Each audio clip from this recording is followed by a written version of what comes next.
ओम श्री परमात्मने नमः। हारीत स्मृति ग्रंथ का आरंभ ऋषियों द्वारा हारीत मुनि से प्रश्न। हारीत जी के शिष्य से ऋषियों ने पूछा, भू भुभा और स्वर्गलोक में स्थित जिन संपूर्ण दुष्श्रेष्ठों ने वर्णाश्रम धर्म को अवलंबन किया वे केशव भगवान के भक्त हैं। यह आपने प्रथम कहा था। इस समय वर्ण और आश्रम का धर्म आप हमसे कहिए, जिसे सनातन नरसिंह देव संतुष्ट हो।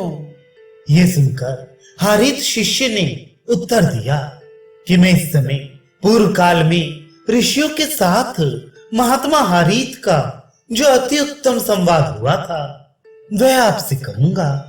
पूर्व काल में धर्म के ज्ञाता संपूर्ण मुनि, सब धर्मों के जानने वाले, अग्नि के समान दीप्तिमान हारीत ऋषि को नमस्कार कर ये प्रश्न करते हैं कि हे भार्गव, हे सर्वधर्मज्ञ, हे सर्वधर्म प्रवर्तक भगवान, हमसे वर्ण और आश्रमों के धर्म को कहिए और संक्षेप से विष्णु भक्ति कारक योग शास्त्र जो अन्यान्य विष्णु भक्ति है उसे भी आप कहिए, कारण कि आप हम सबके परम गुरु हो।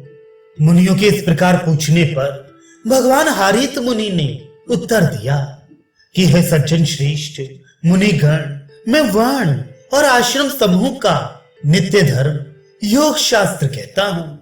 इस धर्म और योग शास्त्र को भली भांति से जानकर मनुष्य जन्म संसार के बंधन से छूट जाता है। पूर्व काल में सृष्टि के रचने वाले जल के ऊपर लक्ष्मी के सहित शेष की शैया पर परमात्मा देव भगवान विष्णु योग निद्रा में मग्न थे। उन सोते हुए भगवान की नाभि से एक बड़ा कमल उत्पन्न हुआ। उस कमल के बीच में से वेद वेदांगों के भूषण ब्रह्मा जी उत्पन्न हुए। देवाधिदेव भगवान विष्णु जी ने उनसे बारंबार जगत की सृष्टि रचने के लिए कहा।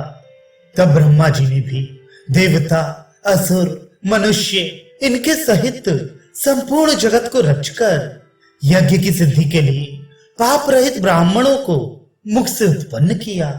इसके पीछे क्षत्रियों को भुजाओं से और वैश्यों को जंघाओं से रचा और शूद्रों को चरणों से रचकर भगवान पद्म योनि ने उनसे जो वचन कहे, हे दुर्जनों, उन वचनों को मैं तुमसे कहता हूं, तुम श्रवण करो।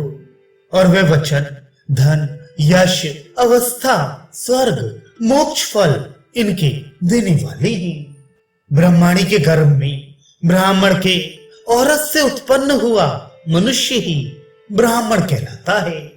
उसके धर्म और उसके रहने योग्य देश को कहता हूं। हे दुष्टतम गण, जिस देश में काला मृग स्वभाव से विचरण करे उस देश में ब्राह्मण निवास करे, कारण कि किए हुए धर्म उसी देश में सिद्ध होते हैं।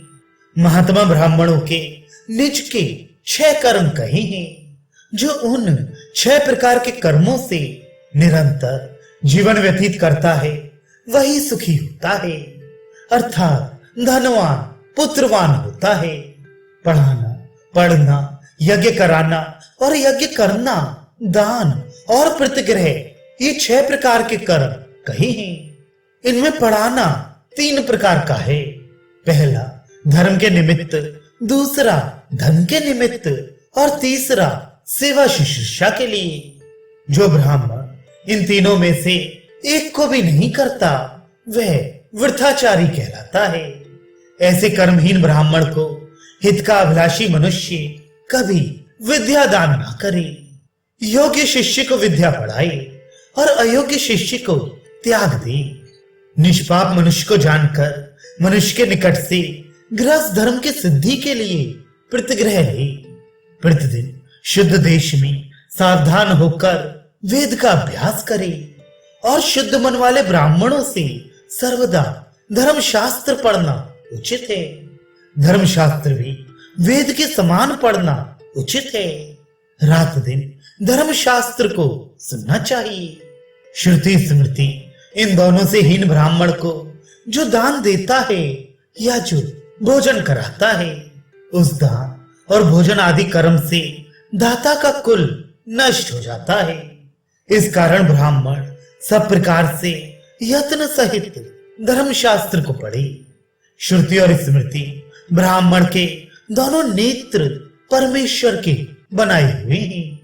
इन श्रुति या स्मृति रूप एक नेत्र के बिना हुए वह काना है, और श्रुति स्मृति रूप दोनों से जो हीन है उसे अंधा कहा है।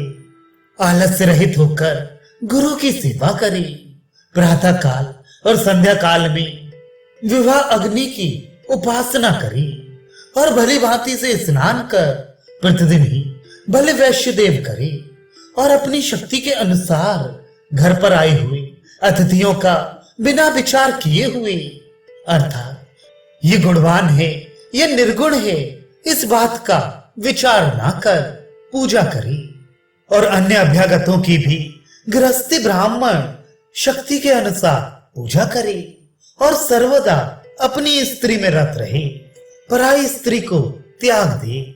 उदार बुद्धि वाला मनुष्य साय काल में और प्रातः काल में होम करके भोजन करे, सत्य बोले, क्रोध को जीत ले, अधर्म में बुद्धि को ना लगाए, अपने कर्म के समय में प्रमाद से कर्म को ना छोड़े और सत्य हितकारी और परलोक में सुखकारी ऐसी वाणी को कहे। ये संक्षेप से ब्राह्मणों का धर्म कहा।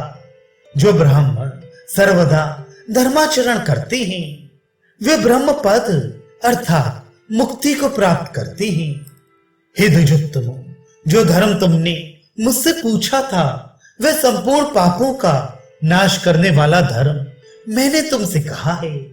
अब राजाओं के भी पृथक पृथक धर्मों को कहता हूं, तुम श्रवण करो।